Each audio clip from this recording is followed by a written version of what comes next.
జీవన సంగీతం 4వ భాగం. పాదాలపై మోకరిల్లిన జయంతిని ప్రేమానురాగాలతో లేవనెత్తాడు గోపీనాథ్. ఆమె కళ్ళల్లో నీళ్లు తిరిగాయి. ఏమిటి దుఃఖిస్తున్నావు? ఇవి ఆనంద బాష్పాలు అంది సవినయంగా, అశ్రుధారలని పైటతో తుడుచుకుంటూ. జయంతి కాదు, చిన్నగా నవ్వింది. నవ్వుతారేం నా మాట నమ్మనందుకు?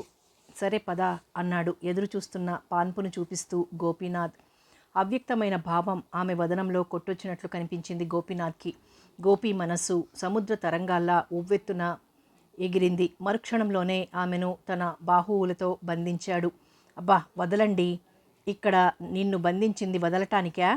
నన్ను బంధించటానికా? కాకపోతే నువ్వే బంధించు అన్నాడు చేతులు వదులు చేస్తూ గోపీనాథ్. కళ్ళు మళ్ళీ చెమర్చాయి జయంతికి. మళ్ళీ అవి ఆనంద భాష్పాలు. నాకు లభించిన అదృష్టానికి మనస్సు పులకించి కురిపించే వెన్నెల రాత్రిలో అమృత బిందువులు. నా అంతటి అదృష్టవంతురాలుండదు. నిజంగానా? అమాయకంగా అడిగాడు గోపీనాథ్. అమ్మ పోయిన దగ్గర నుండి పిన్ని చేతుల్లో పెరిగాను. అమృతమైలైన మీ హృదిలో స్థానం ఏర్పరచుకున్న క్షణం నుండి నేను అదృష్టవంతురాలినే అంది సంతృప్త హృదయంతో జయంతి. అప్పుడే నాది అమృత హృదయమని కనిపెట్టావే. అమృతం కదాయని హృదయం లాక్కుపోకు, నేను బ్రతకలేను అన్నాడు గోపి. మీ హృదయం ఎప్పుడో నాదైంది. నా హృదయం నా దగ్గరే ఉంది. అయితే ఈ దీనురాల్ని ఎందుకు వివాహమాడారు? దీనుణ్ణి కాబట్టి. మొండిగా మాట్లాడతారు. నీకు మళ్ళీ అడ్డుదోవలు తొక్కలేను కాబట్టి. నిద్రొస్తోంది, పడుకోండి. నిద్ర కోసమా ఇక్కడికి వచ్చింది? అబ్బా పడుకోండి.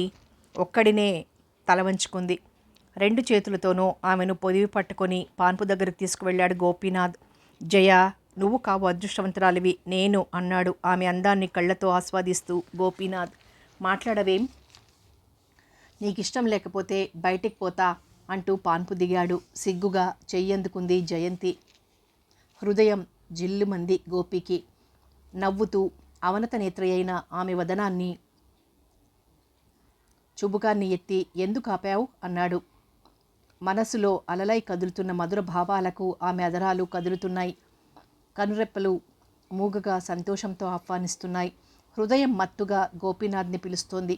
గోపి చూస్తున్న చూపులకు జయంతి శరీరం పులకించింది. ఏవో మధురమైన మాటలు అధరాలను దాటి బయటికి రావటం లేదు. జయంతిని చూస్తున్న గోపికి స్వర్గంలో ఉంటారన్న రంభాది సుందర కన్యలు అందాల ప్రోవై ఈ జయంతి తన ముందు కూర్చుందా అనుకున్నాడు. కళ్ళతోనే ఆమె అందాన్ని గ్రోలుతున్నాడు. ఏదో మాట్లాడాలని హృదయ ఆరాటం, అధరాలు కదిలించలేని తన్మయత్వం. మోగగా ఉన్న మనస్సు ఏదో చెబుతోంది. తన హృదయం ఆమెకెలా తెలుస్తుంది? శరీరం గగురు పొడుస్తోంది. బరువుగా జయంతిని తన గాఢ పరిష్వంగంలో బంధించాడు. వాళ్ళిద్దరి మధ్య ఉచ్ఛ్వాస నిశ్వాసాల శబ్దం తప్ప మరే విధమైన కదలికలు వినిపించటం లేదు. కొన్ని క్షణాల అనంతరం, మీ పిన్ని చేసిన పనికి నా జీవితానికి విముక్తి లేదనుకున్నాను అంది జయంతి. ఏమిటది? తెలియనట్లుగా అన్నాడు గోపీనాథ్. మీరు సహృదయులు కాబట్టి సరిపోయింది, లేకపోతే దుఃఖం ఆమె కంఠాన్ని పూడ్చింది. ఈ సమయంలో గతాన్ని ఎందుకు జ్ఞప్తికి తెచ్చుకుంటావు అన్నాడు కన్నీళ్లు తుడుస్తూ గోపీనాథ్. గతం అనిపించదు. ఆ సంఘటనను తలుచుకుంటే ఇప్పుడు నా గుండెల్లో దడ ప్రారంభమవుతుంది. పిన్ని తన అభిప్రాయం ముందు తెలియచేయలేదు. అన్నయ్య అయినా మీ కట్నం తాలూకు ఇవ్వవలసింది ఇచ్చేవాడు, లాంఛనాలు కూడా జరిపించేవాడు. అంతవరకు తనే చూస్తానని ఈ విధంగా చేసింది. మా అన్నయ్య ఇస్తాడంటావు? జయ, నిన్ను మీరిచ్చే కట్నం చూసి చేసుకున్నాననుకున్నావా? కాదని గ్రహించడానికి ఎంతో కాలం పట్టదు. కట్నాలు కోరనివారు కాబట్టే పెళ్లి పందిట్లో అల్లరి లేకుండా వివాహం ముగిసింది. మీరు సహృదయులు కాబట్టి స్త్రీ హృదయాన్ని అర్థం చేసుకుని కట్నాలతో కాబోయే భార్యను ముడివేయక నన్ను మీ అర్ధాంగిగా స్వీకరించారు. అందుకే నేను అదృష్టవంతురాలిని. ఈ మాత్రానికేనా? మంచి వాళ్ళకెంతటి ఘనకార్యమైన ఇసువంతగానే కనపడుతుంది. వరదాతల దాహాలకై కట్నాలు సంతృప్తిగా పోసిన ఆడదాని జీవితం అధ్వాన్నంగానే ఉంది. కట్నాలు ఇస్తామని పెళ్లి పందిట్లో ఇవ్వకపోతే ఆ అభాగిని మెళ్ళో మంగళసూత్రాన్ని కూడా కట్టనివ్వరు. పెళ్లికి ఆ విధంగా విఘ్నం కలిగితే ఆ కన్యను అలా వదిలిపెడితే ఇంకా ఆమె జీవితం ఎలా పరిగణింపబడుతుంది? ఆమె జీవితం ఎలా తెల్లారుతుందన్న ఆలోచన లేకుండా కట్నాలు అందలేదని పెళ్లి పీటలపై నుండి నిర్దాక్షిణ్యంగా కొడుకుని తీసుకెళ్ళిపోతారు. స్వతంత్రుడైన కట్నాల విషయంలో అస్వతంత్రుడు ఆ వరుడు. అంతవరకు తల్లిదండ్రుల మాటలు వినకపోయినా ఈ కట్నాల విషయంలో తల్లిదండ్రుల మాట జవదాటుడు ఆ సుపుత్రుడు. ఇటువంటివి మీకు తెలియనివి కావు. మీరు సహృదయులు కాబట్టి దీనురాలిని రక్షించి మీ పాదదాసిగా స్వీకరించారు అంది కన్నీళ్లతో జయంతి. పాదదాసి కాదు జయ, హృదయరాణి. నువ్వే కాదు, నేను అదృష్టవంతుడినే. నీ విషయాలన్నీ శంకరమామయ్య చెప్పాడు. అప్పటి నుండి నిన్ను ఎలాగైనా చేసుకోవాలనుకున్నాను, ఆరాధించాను, అందుకున్నాను. మా ఇంటి కోడలిగా కట్నాలు కాదు నువ్వు తీసుకురావాల్సింది, సుగుణాల ప్రోవై రావాలి. మాత్సర్యాలకు తావు లేకుండా ఐక్యతతో ఈ కుటుంబాన్ని అభివృద్ధిలోకి తెచ్చే కోడలు కావాలి. అంతా మీ ఆశీర్వాదం. జయ, నువ్వు ఈ ఇంటికి పెద్ద కోడలివి. ఈ కుటుంబ సుఖాలకు అభివృద్ధికి నీ పాత్ర ఎంతో ముఖ్యమైంది. అత్తగారిపై కోపం, ఆడబిడ్డలపై అసహ్యంతోనూ, ముసలి మామపై ఈసడింపులు, మరుదులపై లేనిపోని అహంకారంతో ఈ ఇల్లు నరకం చేయకుండా నీ తెలివి విజ్ఞానంతో స్వర్గం చేయగలవని నా అభిప్రాయం. కోడలిగా ఈ ఇంటికి వచ్చినావు కానీ పని మనిషిగా రాలేదు. ఏ కోడలైనా అంతేనని నా అభిప్రాయం. కోడలు రావటంతో అత్తగారులు అడవులకు వెళ్ళాలన్నది నా అభిప్రాయం కాదు. కోడలుగా ఒక ఇంట్లో కడుగుపెట్టిన వనితపై మోయలేని భారం ఉంది. తెలుసుకుంటే అనంతమైంది, తెలుసుకోలేకపోతే ఇసుమంతే. ఈ కుటుంబ రథసారథివి ఇక నీవే. ఓర్పుతోనే కాంక్షించిన ఫలితాలను అందిస్తావని ఆశిస్తాను అన్నాడు సుదీర్ఘంగా గోపీనాథ్. మాట్లాడవేం? ఏం మాట్లాడమంటారు? అవునులే, ఏం మాట్లాడతావు? మీ ఆడవాళ్ళు మాటలు చెప్పరు, అన్నీ చేతలే. మాట్లాడలేదు జయంతి. భార్యాభర్తలిద్దరూ ఒకరినొకరు అర్థం చేసుకుని జీవన మార్గంలో పయనించాలి. లేకపోతే వాళ్ళు తమ మధ్య నరకాన్ని సృష్టించుకుంటారు. తావికి పువ్వుకు ఉన్నంత సమీప బాంధవ్యం ఉంది భార్యాభర్తలకి. నిజరూపానికి ఛాయకు ఉన్న సంబంధం ఉంది భార్యాభర్తలకి. ఈ జగత్తులో ఎవరి స్థానాన్ని వారు విస్మరించరాదు, ఎవరి బాధ్యతలు వాళ్ళు వీడరాదు. అన్యోన్యంగా ఈ జీవితాన్ని ముందుకు సాగనివ్వాలి. జయ, నేనింతవరకు ఊహా జగత్తులో విహరించాను. నీ సాంగత్యంలో ఆ మధుర స్వప్నాలను నిజంగా పొందాలి, వాటితో ఆనందించాలి. భార్యగా కన్నా ప్రియురాలిగా, ఒక స్నేహితురాలిగా ఆమెను ప్రేమించి గౌరవించాలని అభిప్రాయపడ్డాను. నువ్వు నాకు భార్యమైనంత మాత్రాన నీ కోరికలకి సమాధి కట్టనక్కర్లేదు. నాకు కావలసింది నా సంతోషంతో పాటు నీ సంతోషం కూడా. జీవన జ్యోతి వెలగటానికి ప్రమిద, చమురు లాంటి వారు ఈ భార్యాభర్తలు. ఒకరి వల్ల మరొకరు సుఖపడాలి అన్నాడు. గోడ గడియారం 11 కొట్టింది. చాలా కాలాన్ని వ్యయపరిచాం కదూ అన్నాడు కొంటెగా గోపీనాథ్. సిగ్గుగా తల వంచుకుంది. చదువుకున్న దానివి సిగ్గెందుకు? చదువుకుంటే సిగ్గుపోతుందా? చదువుకున్నందుకు సిగ్గు పోవాలి కదా. సిగ్గు ఆడదానికి సహజం.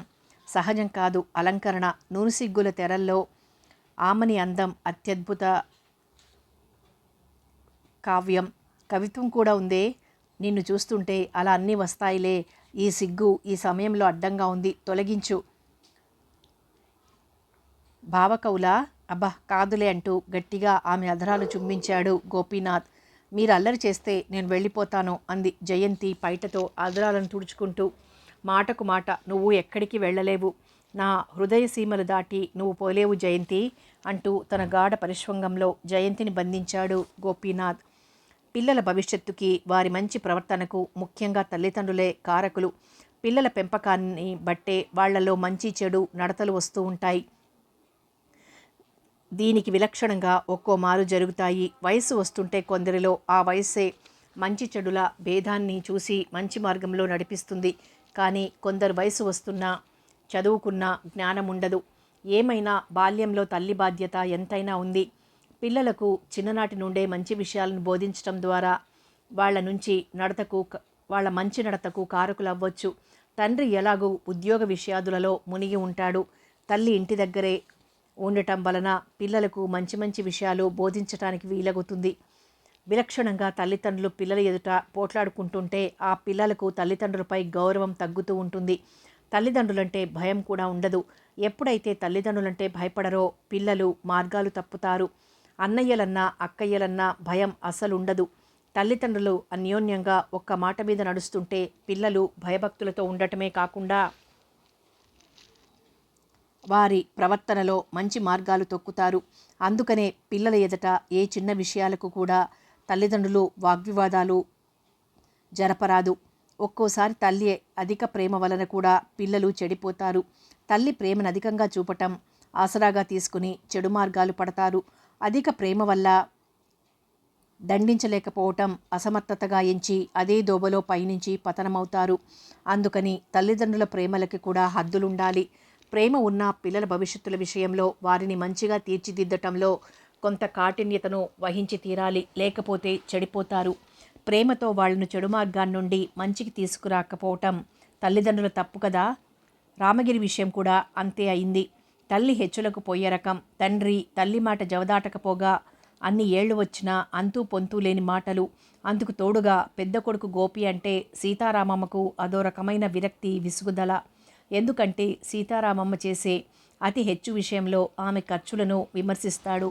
పెద్దది తనను విమర్శించడం సహించదు సీతారామమ్మ. గోపీనాథ్ చెప్పే విషయాలలో నిజానిజాలు ఆలోచించదు. ఇలా ఉండగానే భర్త ఉద్యోగం అయిపోయింది. భర్త ఉద్యోగం చేస్తున్నన్నాళ్ళు తన ఇష్టం వచ్చినట్లు ఖర్చులు చేయటమే కాక అదుపు ఆజ్ఞ లేకుండగా పిల్లల్ని తయారు చేసింది.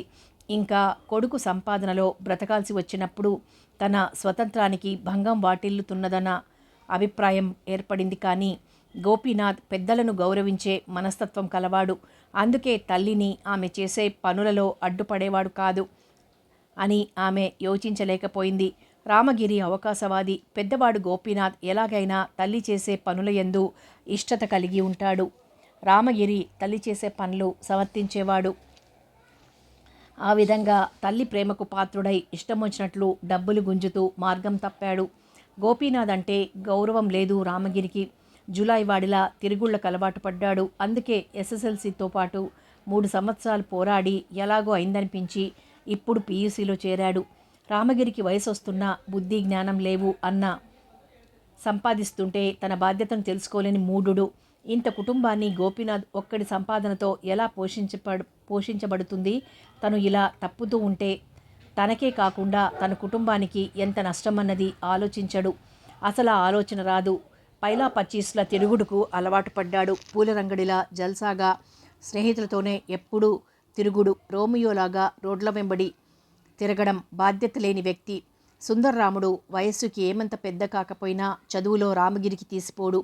రామగిరి ఇలా తన తరువాత వారికి మార్గదర్శకుడయ్యాడు. స్కూలుకు ఎగనామం పెట్టి మ్యాట్నీలకు చెక్కేయటంతో రామగిరి కన్నా 2 ఆకులు ఎక్కువ చదివాడు సుందర్రాముడు. వీళ్ల చదువు విషయంలో కూడా గోపీనాథ్ కలగజేసుకోరాదు.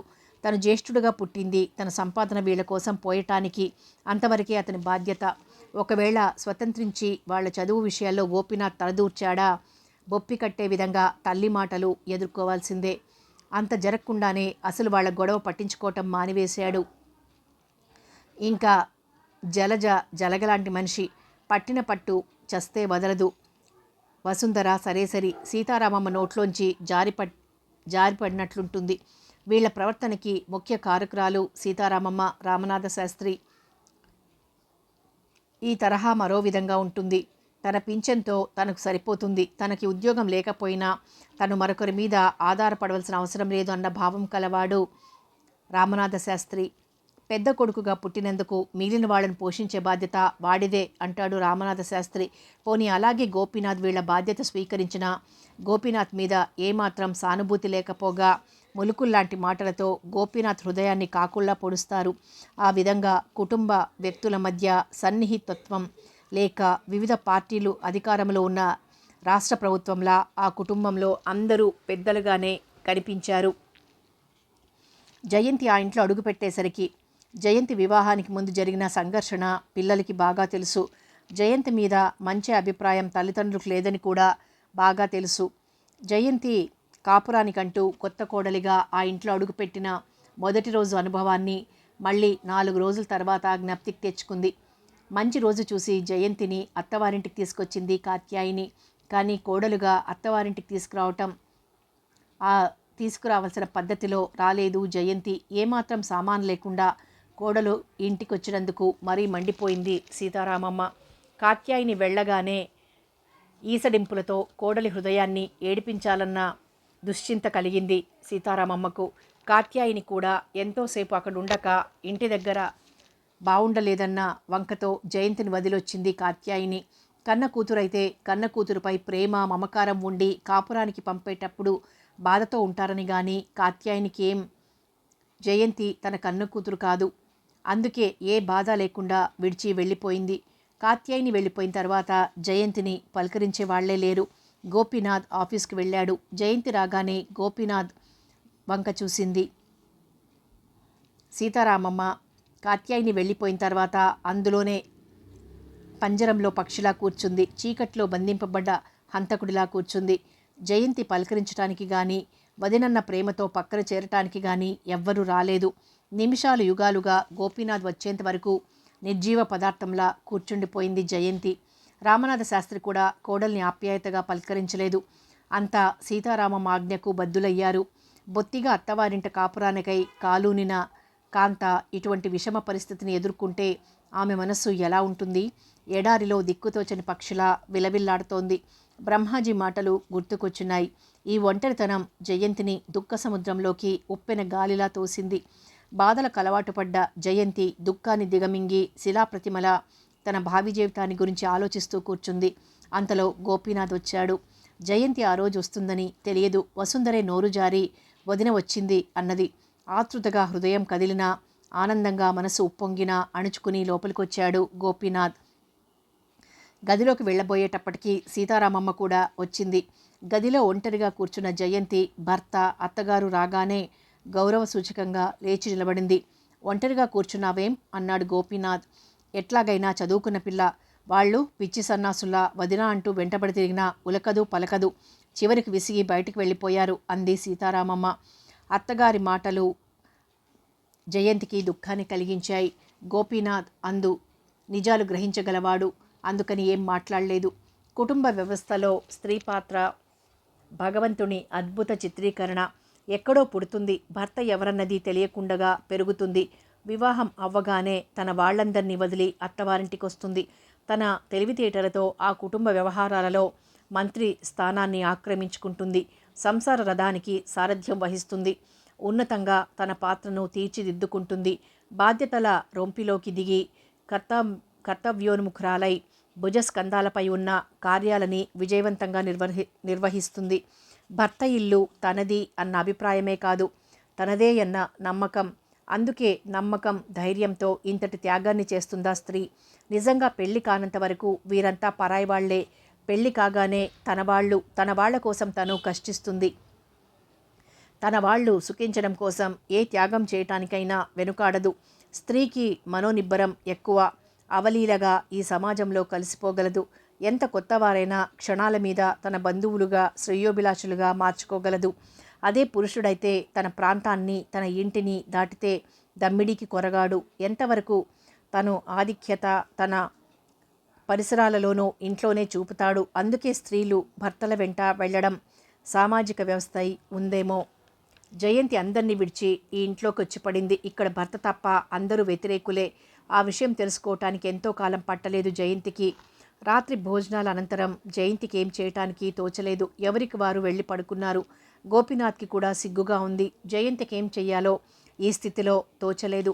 ధైర్యం వహించి గోపీనాథ్ గదిలోకి వెళ్ళటమా, లేక ఇక్కడే ఒంటరిగా ఉండటమా అన్న సందిగ్ధంలో నిలబడి ఉంది. తనంతట తానై భర్త దగ్గరకు వెళ్తే ఆ స్త్రీ చులకనవుతుంది అన్న అభిప్రాయం జయంతికి రాకపోలేదు. ఈ పరిస్థితిలో గతించిన తల్లి గుర్తుకొచ్చింది. కళ్ళల్లో నీళ్లు తిరిగాయి. కట్నాలు తీసుకురాని కోడలికి గౌరవం ఎలా ఉంటుందో ఇప్పుడు బాగా అర్థమైంది. కానీ ఈ తప్పు తనది కాదు. సవతి తల్లి ఈ విధంగా జరగాలని ఆశించి జరిగేలా జరిపించింది. తాను ఏ విధంగా వీళ్లల్లో తాను ఒకటి అయి మెలగాలి, తను ఒక మనిషినన్న గుర్తింపు వీళ్లల్లో ఎప్పుడొస్తుంది? వీళ్ళు తనని కోడలిగా గుర్తిస్తారా అన్న ప్రశ్నలు ఆమె మనస్సులో తలెత్తినాయి. అంతలోనే ఏదో ధైర్యంతో ఈ విషమ సమస్యల్ని ఎదుర్కోవాలి. అన్నయ్యకు చెప్పినట్లు ఓర్పున చంకన పెట్టుకొని ఈ సంసారంలో సుఖాన్ని పొందాలి అన్న మాటలు గుర్తుకొచ్చినాయి. అంతలోనే మళ్ళీ చీకటి తెర. భర్త కూడా తను మగవాడయుండి సిగ్గా తనెలా వెళ్ళగలదు? అట్లా మనస్సుతోనూ అంతరాత్మతోనూ ఆలోచిస్తూనే ఉంది. దాదాపు 1 గంటైన తర్వాత మెల్లగా గది నుండి బయటికొచ్చాడు గోపీనాథ్. జయంతి ఆలోచిస్తూనే గోడకు చేరగిలబడింది. పిల్లిలా నడుచుకుంటూ చిన్నగా ఆమె చెక్కిళ్లపై తర్జనితో తట్టాడు. ఉలిక్కిపడి లేచింది జయంతి. గోపీనాథ్ చిరునవ్వుతో నిలబడి ఉన్నాడు. గబాల్న లేచింది జయంతి. ఆమెను పొదివి పట్టుకుని గదిలోకి తీసుకువెళ్ళి గడియ పెట్టాడు తలుపులకు గోపీనాథ్. తను పక్కగా కూర్చోబెట్టుకుంటూ రాణిగారికింత బెట్టు తగదు అన్నాడు. కన్నీళ్లు తిరిగాయి జయంతికి. నేను కూడా చాలా తప్పు చేశాను. ఇంత బేలవనుకోలేదు. లేకపోతే నిన్ను ఒంటరిగా వదిలేవాణ్ణి కాదు. ఇలా చెయ్యమని అమ్మతో నేనే చెప్పాను జయ.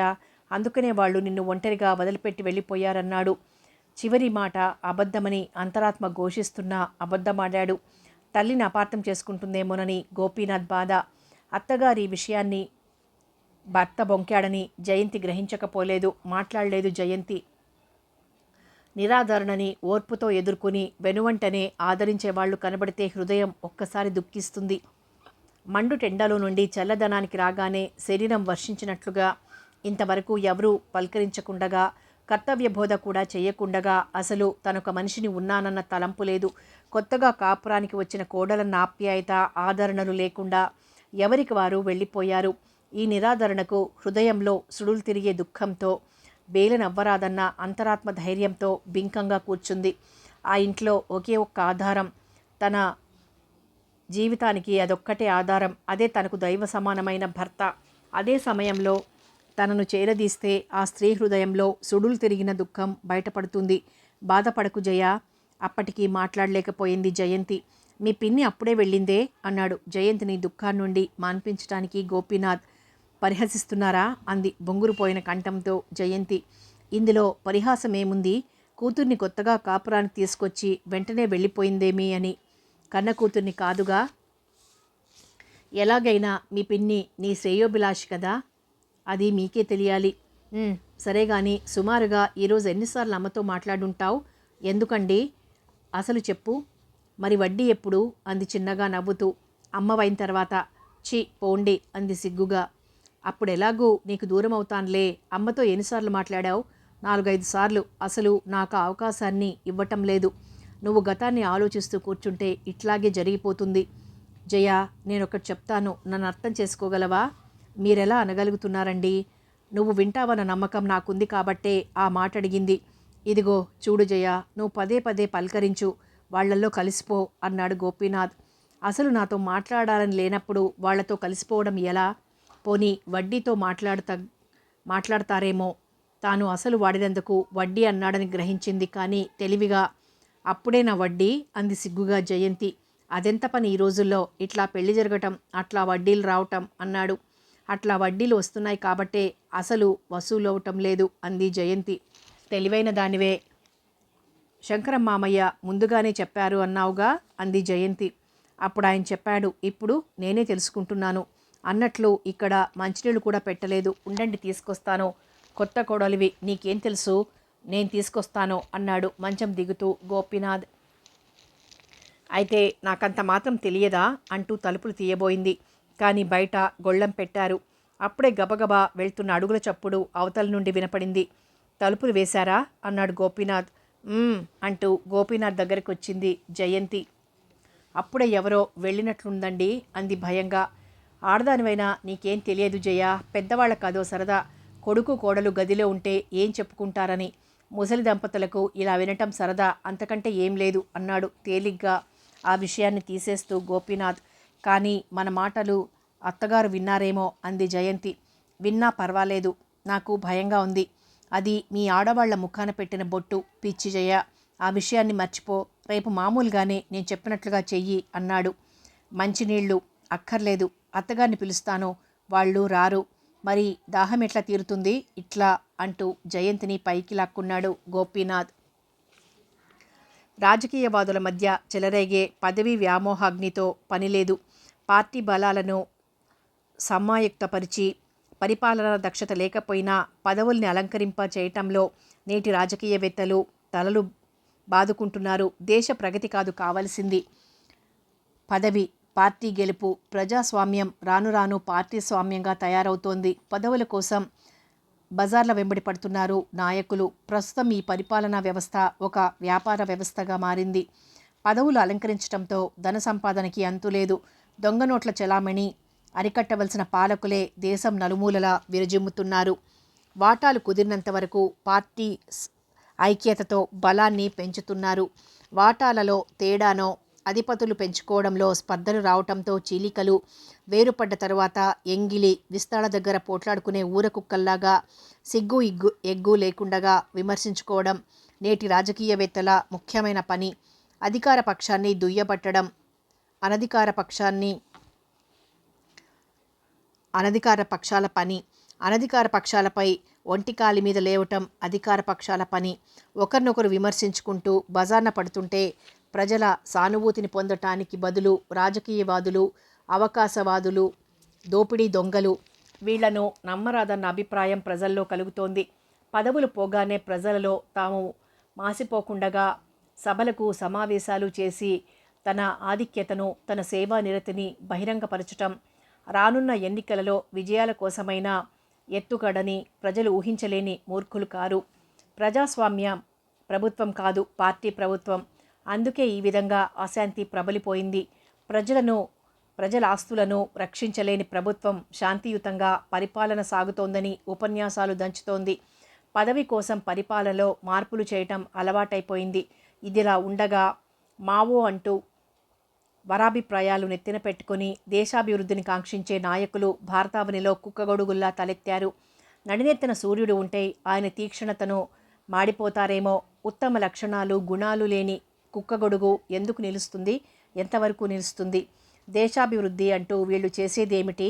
రక్తపాతం. ఉన్నవాళ్ల నోళ్లు కొట్టి రోజల్లా కష్టించి ఎండనక వాననక పనిచేసి సారాయి దుకాణాలలో ఒళ్ళు తెలియకుండా తాగి పెళ్లాలను, పిల్లలను, పిదప తల్లిదండ్రులను చావకొట్టే వాళ్లకు పంచిపెడుతున్నారు. ఎందుకంటే మరికొంచెం ఎక్కువగా తాగటానికి. అరాచకాన్ని ఉపన్యాసాలు దంచే మంత్రులు అరికట్టలేరు. ప్రజల అండదండలు కావాలంటారు. ఈ హింసాకాండకు గ్రామాలలో ఉన్న ధనవంతులే పాచికలయ్యారు. ఆస్తులు పెంచిన నాయకుల మీదకి వెళ్ళలేరు. వాళ్ల నాయకుల మీద అసలు పోరు. కడుపులు కాలుతున్న ప్రజల్ని వెంటబెట్టుకొని దేశాన్ని తలక్రిందులు చేయాలనుకుంటూ మావో సిద్ధాంతాలు మోస్తున్న నాయకులలో ఎంత స్వార్థముందన్న యోచన లేకుండా అటువంటి నాయకులను అనుసరిస్తున్నారు. నక్సలైట్లు భారతదేశంలో పలు ప్రాంతాలలో తల ఎత్తిన విష కీటకాలు. వీళ్ళు ఎక్కడి నుండో రాలేదు. ఎక్కడికక్కడే అలా మారిపోయిన దుష్టులు 300 సంవత్సరాల దాస్య శృంఖలాలలో మగ్గి మహాత్ముని అహింసా సిద్ధాంతాల ఆత్మబలం ఇంగ్లీష్ వాళ్ల తుపాకీ గుళ్ళను ఎదుర్కొని మనకు స్వాతంత్రం లభింపచేసింది. మనకు వెలుగు ప్రసాదించాడు మహాత్ముడు. అటువంటి జాతిపిత ఈ అభివృద్ధి కాంక్షలకు వెగటయ్యాడు. ఆయన సిద్ధాంతాలు వీళ్లకు రుచించలేదు. సాంస్కృతిక విప్లవం అన్న పేరిట బెంగాల్లో పొరుగింటి పుల్లకూర అన్న సామెతల మావో సిద్ధాంతాల మత్తులో గాంధీ సాహిత్యాన్ని, సిద్ధాంతాలను అగ్నికి ఆహుతి చేస్తున్నారు. పరుల మోచేతి గంజినీళ్లు తాగే ఈ దుష్టులని అనుసరిస్తున్నారు.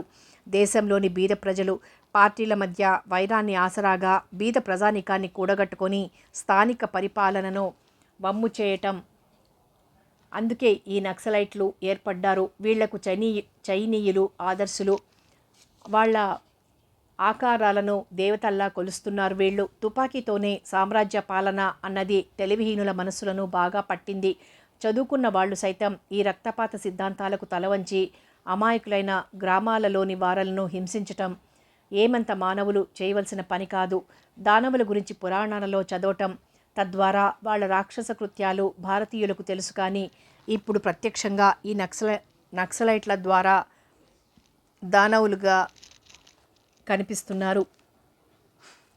దేశ ప్రగతికి భారతీయ సాంస్కృతిక దీర్ఘకాలపు ప్లాను అది అమల్లోనికి ఎప్పుడూ రాదు. ఆ దేశద్రోహుల చర్యలు ఎప్పుడు ఆరికట్టపడతాయి. పరిశ్రమల అభివృద్ధి పరచడానికి, ఈ విధంగా దేశ సంపదను పెంచటానికి, పరిశ్రమలు స్థాపించటానికి కూడా వనరులను బట్టి పోదీ ప్రభుత్వం. రాజకీయ ఎత్తుగడలతోనూ, పార్టీ బలంపైన, రానున్న ఎన్నికల ఫలితాలపైన, పదవీ భద్రతకై పరిశ్రమల స్థాపనకు పూనుకుంటుంది. అందుకే ఇది ప్రజాప్రభుత్వం కాదు, పార్టీ ప్రభుత్వమే. ఇట్లా పరిపాలన సాగుతోందని కాలమేమన్నా ఒక్క క్షణమాగి భారతదేశాన్ని పరిశీలించిపోతుందా? ఎవరి కర్మలకు వాళ్లనే బాధ్యులుగా చేసి తన వేగంలోనూ దిశలోనూ మార్పును పొందకుండగా ముందుకు సాగిపోతుంది. భారతావనే కాదు, ప్రపంచమంతా ఎట్లా పోయినా ఈ కాలానికి పట్టదు. అగ్రరాజ్యాలు చిన్న రాజ్యాలను తమ సైనిక దళాలతో కబళిస్తున్నా పట్టదు. కాంబోడియా వంటి చిన్న దేశాలను పిచ్చుకుపై బ్రహ్మాస్త్రంలా అమెరికా వంటి దేశాలు కాంక్షగా వాటిపై పడ్డా ఈ కాలం విచారించదు. భారతదేశం మీదికి పాకిస్తాన్, చైనాలు యుద్ధం ప్రకటించిన, భారతదేశం అధిక జనాభా అని ఏడ్చిన, మంత్రులు దొంగ నోట్లు వ్యాపారాలు చేస్తున్న, ప్రజలకు చెందవలసిన ఎరువుల్లో కోట్లకు కోట్ల రూపాయలు మధ్యవర్తులతో చేతులు కలిపి ప్రజలను పాలించవలసిన మంత్రులే అపహరిస్తున్న కాలానికి పట్టదు.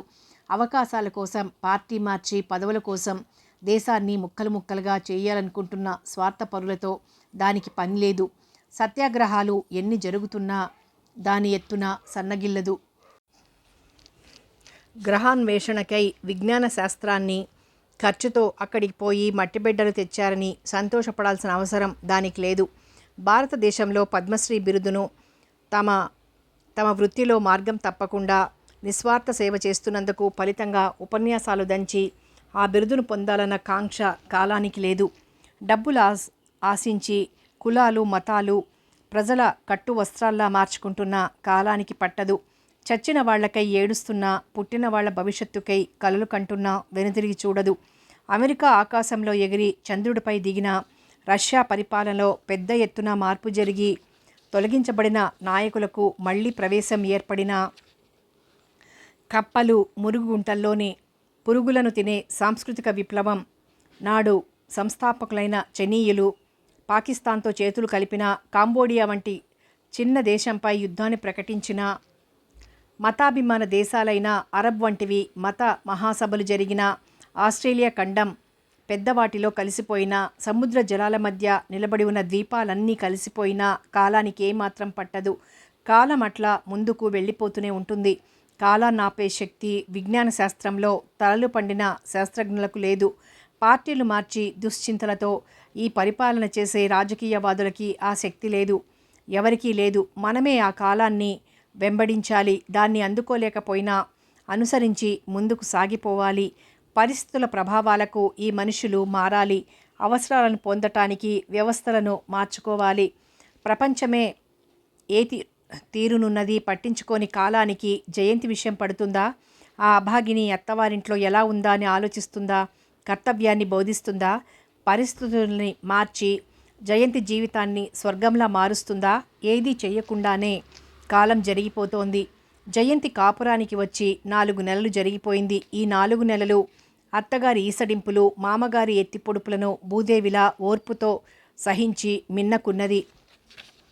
గోపీనాథ్ చెప్పినట్లుగా వాళ్లలో కలిసిపోవటానికి ప్రయత్నించిన వీళ్ళు ఆమెను కలుపుకోలేకపోయారు. జయంతి తన జీవితం ఇలా అయినందుకు భగవంతుణ్ణి నిందించలేదు.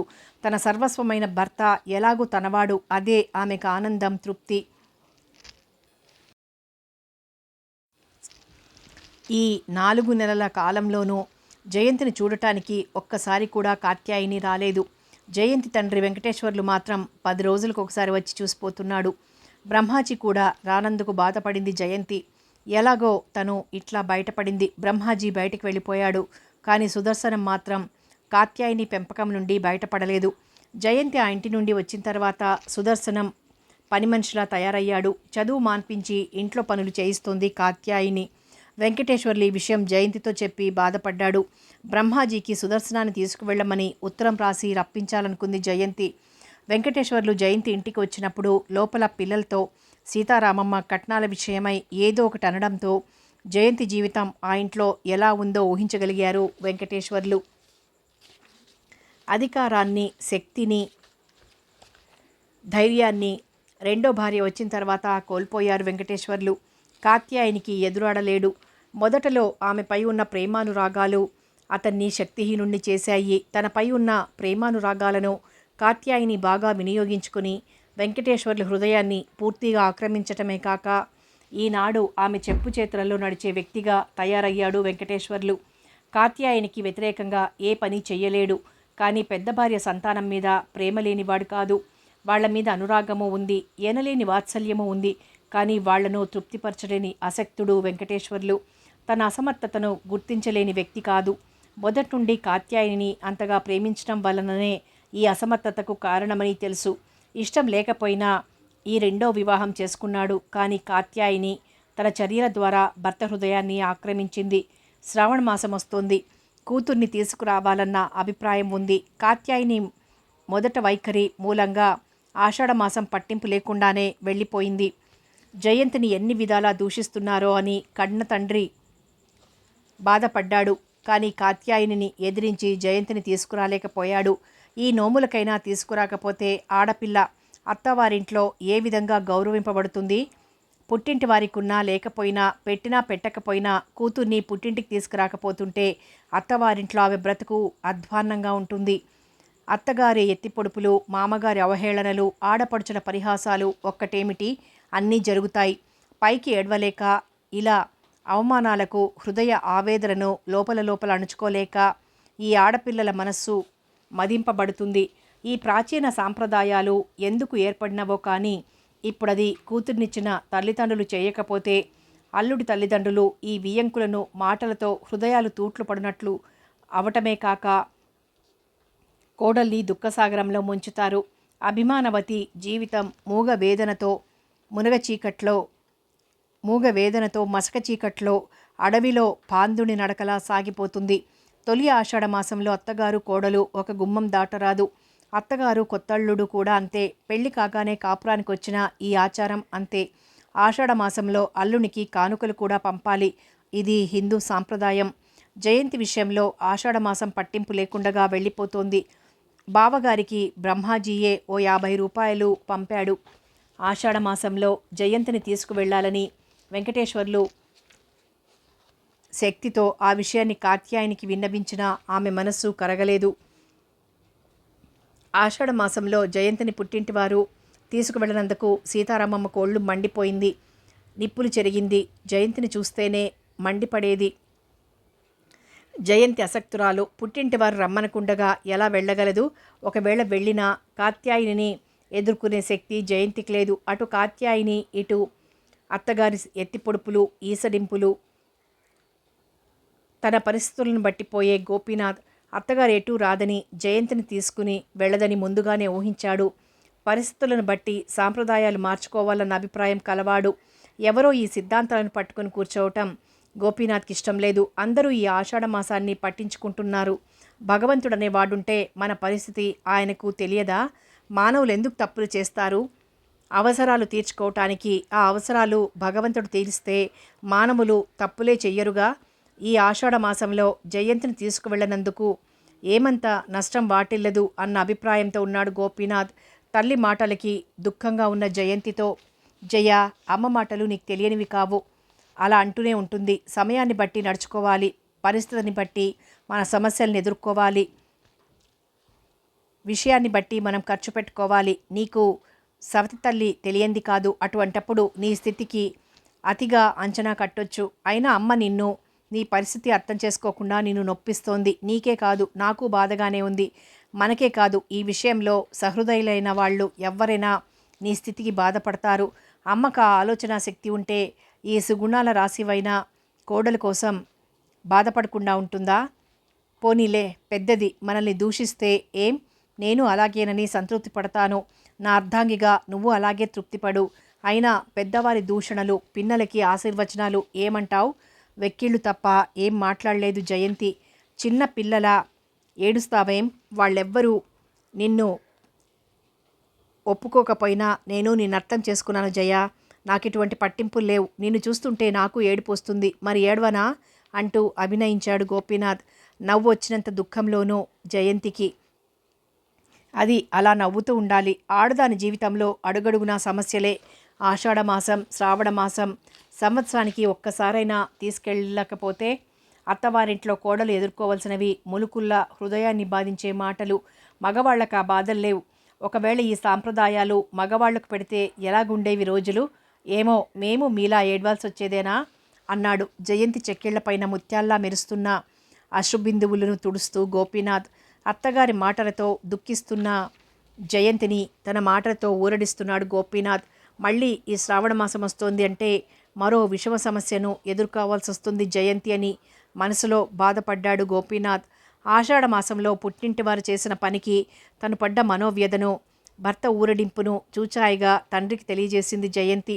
జయంతి చెప్పిన మాటలు శ్రావణమాసంలో పుట్టింటి వారి బాధ్యతను హెచ్చరించినట్లుగా ఫీల్ అయ్యాడు వెంకటేశ్వర్లు. అందుకే ఏమైనా గట్టిగా కాత్యాయనితో చెప్పి జయంతిని నోములకైనా తీసుకురావాలని నిర్ణయించుకున్నాడు. కూతురుపై ఉన్న మమకారంతోనే కాత్యాయనిని పిలిచారు వెంకటేశ్వర్లు. వెంకటేశ్వర్లు పిలిచిన అర్ధగంటకి కాత్యాయిని వచ్చింది. ఎలా ప్రారంభించాలా అని తికమకపడ్డాడు. ప్లీడర్ గారు, ఎందుకు పనిలో ఉండగా పిలిచారు? విసుగ్గా అంది కాత్యాయిని. పని అయిపోలా? ప్రేమగా అడిగారు. ఏం, మీరు సాయపడతారా? భార్యకు ఏ విషయాల్లోనైనా భర్త సాయపడవచ్చు.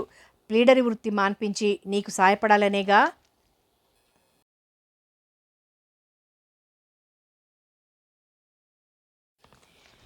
అయ్యో, అంత ఇది కూడానా? నా కర్మ. సవతితల్లో అని కూయలేక లోకులు చేస్తున్నారు. ఆ మాత్రం ఇంటి పనులు చేయటం మీ అబ్బాయి సుదర్శనానికి తగనా? మీ అబ్బాయే నిన్ను సవతి తల్లిగా అంతా తిట్టడానికి కారణం. నన్ను తిట్టేదెవరు? పళ్ళు రాలగొడతాను. పోనీ దూషిస్తున్నారులే, అయినా వాడి బాగోగులు నాకు తెలియదు. అసలు రెండో పెళ్ళాంగా రావటం నాదే బుద్ధి తక్కువ. ఎంత ప్రేమగా చూసినా సవతి తల్లి అని అంటారు. అందుకే వాళ్ళంటే నాకు ప్రేమ పోయింది. నువ్వు ప్రేమగా చూస్తే వాళ్ళెందుకంటారు? మీది లోకుల బుద్ధే. ఆ లోకులకు బుద్ధి వచ్చేటట్లు ఈ పని చేయరాదు అన్నాడు రంగంలోకి అడుగు పెడుతూ వెంకటేశ్వర్లు. ఏ పని? అన్నట్లు శ్రావణ మాసం వస్తుందనుకుంటాను. మనమ్మాయిని నోములకు తీసుకురావద్దు అన్నాడు వెంకటేశ్వర్లు. మనమ్మాయి ఏమిటి? చచ్చినది నా కూతురు కాదు. దాని నోముల విషయం నాకు తెలియదు అంది. ఆషాఢ మాసం మీరెన్నైనా అనండి, నేను చేయలేను. పెళ్లి చేశాను, పంపాను, అంతే. పంపావు, దానికి ఏం తక్కువని ఇట్లా చేస్తున్నావు? సారతో పంపావా? ఈ ఆస్తి నువ్వు వచ్చిన తర్వాత సంపాదించింది కాదు, వాళ్ళమ్మ అదృష్టం. అందుకే ఈ ఆస్తి సంపాదించాను. వాళ్ళమ్మే ఉంటే ఇలా చేస్తుందా? వాళ్ళమ్మ ఉంటే ఈ ఇంట్లో నేనెందుకుంటాను? అందుకే వాళ్ళ బ్రతుకులు అలా అయ్యాయి. తండ్రి ఏమంత లేనివాడు కాకపోయినా పుట్టింటి ఆశ అడుగంటింది కాత్యాయిని. ఆషాఢ మాసంలో తీసుకురాలేదనే దానత్తగారు ఎన్ని మాటలు అంటోందో. ఈ శ్రావణ మాసంలో కూడా తీసుకురాకపోతే కోడలు అన్న గౌరవం ఆ ఇంట్లో దానికి ఉంటుందా? వెళ్ళి తీసుకొద్దాం పదా అన్నారు ఆవేదనగా వెంకటేశ్వర్లు. నేను చచ్చినా తీసుకురాను అంది గట్టిగా కాత్యాయిని. నీ కూతురైతే ఇట్లా చేస్తావా? నా కూతురు ఇంత అభాగ్యురాలు కాదు. సుఖాలకు నోచుకోవాలి. అవును, నోచుకోవాలి. నువ్వు నోచుకున్నావు. అందుకే సుఖించవలసిన ఈ స్థితిలో నువ్వు సుఖిస్తున్నావు. కాత్యాయిని, ఆడపిల్ల ముసురు పోదు. సవతి తల్లి అని లోకం ఊరికే అంటుంది. నీ బుద్ధిని బట్టే అంటారు. నిజంగా నువ్వు సవతి తల్లివే కాత్యాయిని. నువ్వు రాకపోయినా నేనే వెళ్ళి తీసుకొస్తాను అన్నాడు ధైర్యంగా వెంకటేశ్వర్లు. అది ఇంట్లో అడుగుపెట్టిందా నూతిలో పడి చస్తాను అంది రోషంగా కాత్యాయిని. నువ్వు చచ్చినా సరే నా పిల్లల్ని అనాథనలు చెయ్యాలనేగా మీ తలంపు. అందుకే నన్ను చావమంటున్నారు అంటూ రాగం మొదలుపెట్టింది కాత్యాయిని. అంతలో శివశంకర శాస్త్రి రావటంతో లోపలికి వెళ్ళిపోయింది కాత్యాయిని. విషయాన్ని వివరించాడు వెంకటేశ్వర్లు శివశంకర శాస్త్రికి. జయంతి మూలంగా ఇంత రాద్ధాంతం జరగటం ఏం బావుండలేదు. చెల్లమ్మ చెప్పినంత పని చేస్తుంది. జయంతిని తీసుకురావటం వలన పని జరిగితే దాని జీవితానికే మంచిది కాదు. నీకు మాత్రం దిక్కెవరు? ఎవరి గీతలో ఎలా ఉందో అలా జరుగుతుంది. సవతి తల్లి నుండి బయటపడింది. అయినా జయంతి జీవితానికి వెలుగు రాకపోయినందుకు నాకు బాధగానే ఉంది. కానీ గోపి చాలా మంచివాడు. పరిస్థితి అర్థం చేసుకుని జయయందు ప్రేమతో ఉంటాడు. ఇంట్లో ఆడవాళ్ళకి ఇష్టం లేకపోతే ఏ పురుషుడు మాత్రం చేసి సంతోషించగలడు? ఇంకా విషయాన్ని వదిలేయి అన్నాడు శివశంకర శాస్త్రి. అంతేనంటావా? అంతకంటే మరేం చేయగలరు? నిజమే, కాత్యాయనికి వ్యతిరేకంగా ఏం చేయగలను? చేసి ఎలా ఉండగలను? నా ధైర్యాన్ని ఎప్పుడో పీల్చేసింది. కానీ శంకరం, కూతురుపైన మమకారం నన్ను నిలవనివ్వటం లేదు. ఇటు భార్య, అది నువ్వన్నట్లు అన్నమాట ప్రకారం ఏ అఘాయిత్యమైనా చేస్తే నా జీవితం అంధకారమవుతుంది. మళ్ళీ చిన్నపిల్లలు అనాథలవుతారు. వాళ్ళని ఎవరు సరిగ్గా చూస్తారు? అటు భార్య, ఇటు కూతురు. వీళ్ల మధ్య నేను బ్రతకలేను. ఆ ధర్మప్రభువుకు నా మీద దయలేదు. ఎందుకు నేను జీవించటం? ఎవరికి లాభం చేస్తున్నానో? ఈ దుఃఖాలకంతటికీ కారణం నేనే శంకరం. నేను దాంతో పోయినా బావుండేది. ఈ అసమర్థపు జీవితం ఎవ్వరికీ వద్దు అన్నాడు బాధగా వెంకటేశ్వర్లు. ఊరుకో అన్నాడు ఓదార్పుగా. ఊరుకోకేం చేస్తాను? ఈ విషయం చూస్తే బాధగానే ఉంటుంది, కానీ ఇంట్లో పరిస్థితిని బట్టి పోవాలి అన్నాడు శివశంకర శాస్త్రి. కథ కొనసాగుతుంది.